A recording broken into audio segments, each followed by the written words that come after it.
Why are so many Australian businesses going under, and how bad is it going to get?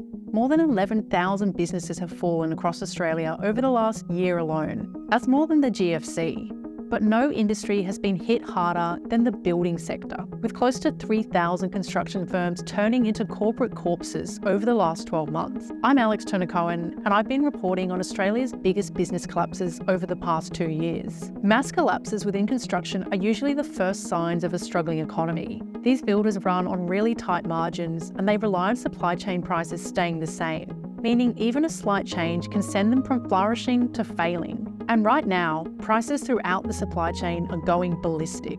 So who's putting the pressure on? Enter the tax department. The ATO gave a lot of businesses a free pass during the pandemic by deferring their debts. Everyone was in lockdown, businesses were forced to close, and income was non-existent. But here's the problem. When those lockdowns were lifted, the tax guys wanted their money back. Companies across Australia currently owe a staggering $50 billion to the ATO. And it's not just the construction industry. Take hospitality. Almost 1,700 accommodation and food-related businesses have been forced to close in the past 12 months alone. The biggest collapse was the Botswana butchery chain, which had restaurants in Sydney, Melbourne and Canberra.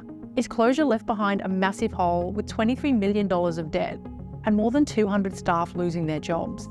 Small independent breweries have also been hit. Craft beer had been on the up since the mid-2000s, with a steady stream of new players on the brewery scene. But when COVID hit, the music stopped. Suddenly, we've got a bunch of breweries with flatlining incomes and a hefty tax bill. Fitness and retail are in a similar boat.